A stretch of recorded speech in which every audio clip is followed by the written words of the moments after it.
අපි ඊළඟට බලමු 2024 පස්වෙනි බහුවර්ණ ප්‍රශ්නය. එතකොට අපිට දීලා තියෙනවා මෙන්න මේ කාබනික සංයෝගය. මේ කාබනික සංයෝගයේ IUPAC නම අපි නිර්ණය කරන්න ඕනේ.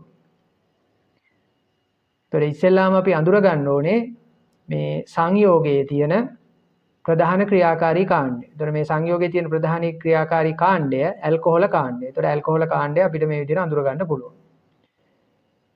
හැබැයි ඇමීන කාණ්ඩයකුත් තියෙනවා. ඒතර අපි දැනගෙන ඉන්න ඕනේ ඇමීන කාණ්ඩයට වඩා ඇල්කොහොල කාණ්ඩයේ ප්‍රමුඛතාවය වැඩි. එතකොට ඇමීන කාණ්ඩය ආදේශ කාණ්ඩයක් බවට පත් වෙනවා. ක්ලෝරෝ ආදේශ කාණ්ඩය තියෙනවා. එතකොට අපිට ප්‍රධාන කාබන් දාමේ තෝරගන්න පුළුවන් ඇල්කොහොල කාණ්ඩයේ බැඳුණු කාබන් පරමාණු අඩංගු වෙන විදිහට. එතකොට ඊළඟට අපි කරන්න ඕනේ අංකණය කාබන් දාමය අංකණය කරන්න ඕනේ. ඒතර කාබන් දාමය අංකණය කරනකොට කාබන් දාමය මේ පැත්තේ අංක කළොත් 1 2 3 4 5. මේ පැත්තේ අංක කළොත් 1 2 3 4 5. එතකොට කාබන් දාමයට කොයි විදිහට අංක දැම්මත් ප්‍රධාන ක්‍රියාකාරී කාණ්ඩය වෙන ඇල්කොහොල කාණ්ඩයේ බැඳුණු කාබන් පරමාණුවට අංක 3 ලැබිලා තියෙනවා. දැන් අපි මොකද කරන්නේ? එතකොට අපි බලනවා ආදේශ කාණ්ඩ දිහා. එතකොට මේ පැත්තෙන් බැලුවොත් ක්ලෝරෝ කියන ආදේශ කාණ්ඩයට අංක 1 හම්බ වෙනවා. මේ පැත්තෙන් ගත්තොත් ඇමයිනෝ කියන ආදේශ කාණ්ඩයට අංක 2 හම්බ වෙනවා. එතකොට අඩු අංක ලැබීම අංක 1. ඒ නිසා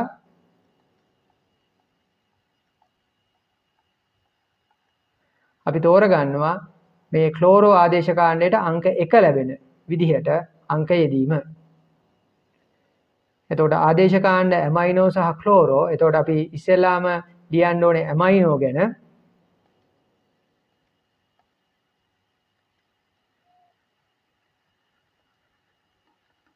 අපි ඇමයිනෝ කියලා ලියන්නේ මේ ඇමීන කාණ්ඩය ආදේශ කාණ්ඩයක් විදිහට තියෙන හින්දා 7 වෙනි කාබන් පරමාණුවේ තමයි ඒ ආදේශ කාණ්ඩය තියෙන්නේ. එතකොට ඊළඟට ක්ලෝරෝ ආදේශ කාණ්ඩය තියෙන්නේ පළවෙනි කාබන් පරමාණුවේ. කාබන් දාමේ කාබන් පරමාණු 5ක් තියෙනවා. ඒ නිසා පෙන්ට්. එතකොට කාබන් කාබන් ද්විත්ව බන්ධන ත්‍රිත්ව බන්ධන නැහැ. ඒ නිසා අන්. එතකොට තුන්වෙනි කාබන් පරමාණුවට බැඳුණු ඇල්කොහොල කාණ්ඩයක් තියෙනවා. එතකොට අංක 3 ඕල්. එතකොට මෙන්න මේ IUPAC නම තමයි මේ සංයෝගය සඳහා වළංගු වන IUPAC නාමය. එතකොට අපිට පැහැදිලි ඒ නම දීලා තියෙන්නේ දෙවැනි පිළිතුරට. ඒ නිසා මේ ප්‍රශ්නය සඳහා නිවැරදි පිළිතුර අංක 2. හැබැයි දෙවැනි පිළිතුරේ තියෙන නම පොඩ්ඩක් වෙනස්. 4 ඇමයිනෝ 1 ක්ලෝරෝ මේ අංක 3 ඉදිරියට අරගෙන 3 පෙන්ටනෝල් ඒ විදිහට නම ලියන්න පුළුවන්. එතකොට ඒ නම තමයි අංක 2ට දීලා තියෙන්නේ.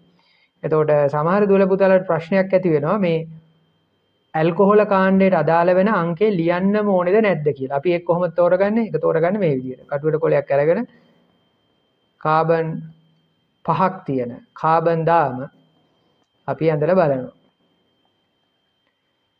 එතකොට ඇල්කොහොල කාණ්ඩය තියෙන්න පුළුවන් තැන් මොනවද?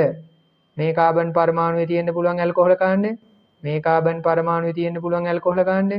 මේ කාබන් පරමාණුවේ ඇල්කොහොල කාණ්ඩය තියෙන්න පුළුවන්. එතකොට කාබන් පරමාණු 5ක් තියෙන ප්‍රධාන කාබන් දාමයක ඇල්කොහොල කාණ්ඩයේ තියෙන්න පුළුවන් ස්ථාන 3ක් තියෙනවා. ඒ කියන්නේ ඇල්කොහොල් කාණ්ඩයේ පැවතිය හැකි ස්ථානය අවිනිශ්චිතයි. එතකොට ඒ වගේ වෙලාවකදී ඇල්කොහොල කාණ්ඩයේ පවතින ස්ථානයේ අංකය ලියන්න ඕනේ. ඒ අනුව මෙතන අංක 3 ලිවීම අත්‍යවශ්‍යයි. එතකොට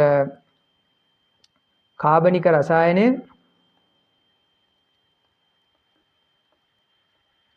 IUPAC නාමකරණ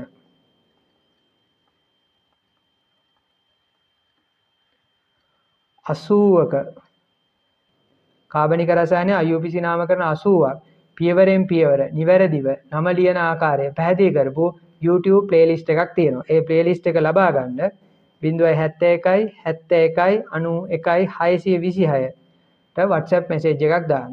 එතකොට ප්‍රශ්න පත්‍රය සහ පිළිතුරු දුරට පුතාට ලබා ගන්න පුළුවන්.